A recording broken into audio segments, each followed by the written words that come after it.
हिमालय के ऊंचे पहाड़ों में बर्फ से ढकी चोटियों के बीच बसा था कसोल गांव। यहां जिंदगी सरल थी, हवा ताजी और साफ थी। दिन प्रकृति की आवाजों से भरे होते थे। बच्चों की हंसी खेतों में गूंजती थी, चीड़ की खुशबू हवा में तैरती थी। रात में आसमान लाखों सितारों से जगमगाता था। आकाश गंगा रोशनी की नदी की तरह अंधेरे में बहती थी। यह जगह मॉडर्न दुनिया की भागदौड़ से अछूती थी। कसोल एक क्लोज निट कम्युनिटी था। सब एक दूसरे को जानते थे, त्योहार साथ मनाते थे, जरूरत के वक्त एक दूसरे की मदद करते थे। जीवन प्रकृति की लय पर निर्भर था। बुवाई का मौसम, फसल का समय और पत्तों के बदलते रंग साल का हिसाब रखते थे। गांव वाले पहाड़ों की कठोरता के आदी थे, वे इसकी खूबसूरती के भी आदी थे। जिंदगी कठिन थी लेकिन खूबसूरत भी थी। गांव का अपना एक अलग ही चार्म था जिसे बयां करना मुश्किल था। यह एक ऐसी जगह थी जहां समय मानो ठहर सा जाता था। यहाँ के लोगों में एक अलग ही मासूमियत थी। जो था उसी में खुश थे। वे प्रकृति और एक दूसरे के साथ हार्मनी में रहते थे। यह एक ऐसी जगह थी जहां कोई सिटी लाइफ की भागम भाग से दूर सुकून पा सकता था। आरव एक फार्मिंग फैमिली का जवान लड़का था। वो लंबा चौड़ा, हंसमुख और नेक दिल था। वो खेतों में कड़ी मेहनत करता था, लेकिन उसे म्यूजिक का भी शौक था। शाम को वो अपनी बांसुरी बजाता और पूरी घाटी में उसकी मधुर धुन गूंज उठती।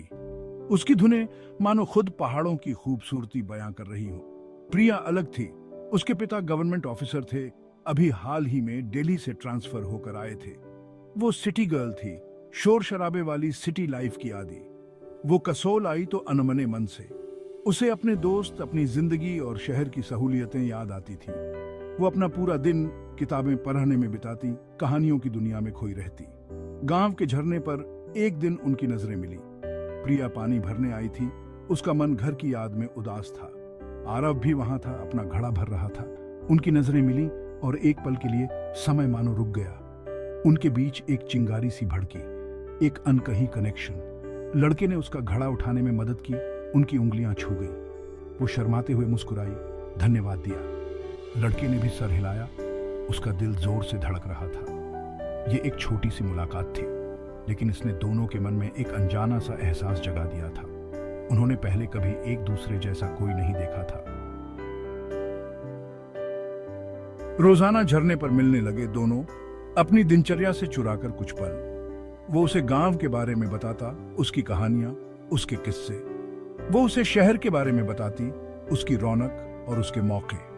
वो उसके लिए बांसुरी बजाता, अपनी धुनों से उन एहसासों को बयां करता जो वो शब्दों में नहीं कह पाता। वो सुनती, उसकी म्यूजिक और उसमें छुपे एहसासों में खोई हुई। उनके बीच की दूरियां मिटने लगी। जो बचा वो था एक जुड़ाव, एक समझ। उन्होंने साथ में एक नई दुनिया खोजी जो सामने होते हुए भी अब तक छुपी हुई थी।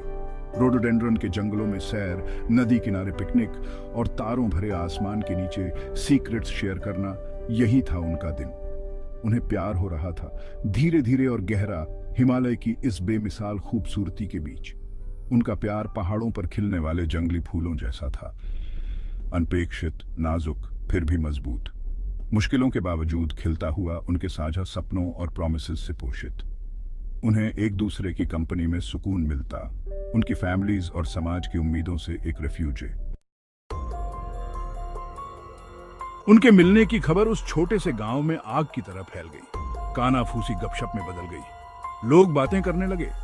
कुछ उनके लिए खुश थे, लेकिन कुछ को यह मंजूर नहीं था। दोनों के परिवार वाले परंपरा और सामाजिक रीति रिवाजों से बंधे हुए उनके खिलाफ हो गए। आरव के माता पिता सामाजिक बदनामी की चिंता कर रहे थे। प्रिया के पिता को अपनी पिरही लिखी बेटी के लिए आरव एक अच्छा रिश्ता नहीं लगता था। उनका प्यार फॉरबिडन था, उनके समाज के कड़े नियमों के हिसाब से अनएक्सेप्टेबल। उनके सामने रुकावटें खड़ी हो गईं, जैसे खुद माइटी हिमालयास। उनके परिवार वाले उनके रिश्ते के खिलाफ थे। समाज की नजरों में उनके बीच के अंतर और भी बड़े हो गए। उन पर बहुत दबाव था, उनकी नई नई खुशियों को कुचल देने वाला। प्रिया के पिता ने उसे वापस शहर भेजने की धमकी दी। आरव के परिवार को गांव वालों के रिएक्शन की चिंता सताने लगी। अपने परिवार वालों की उम्मीदों और सामाजिक दबाव का बोझ उन पर आ पड़ा। उनकी सीक्रेट मीटिंग्स अब उदासी में डूबने लगी। उनके चुराए हुए पल उनकी स्थिति की बिटर रियलिटी से रूबरू कराने लगे। लेकिन आरव और प्रिया ने हार मानने से इनकार कर दिया। उनका प्यार इतनी इजीली तो टूटने वाला नहीं था। उन्होंने एक दूसरे की आंखों में स्ट्रेंथ देखी, साथ जीने के सपने में।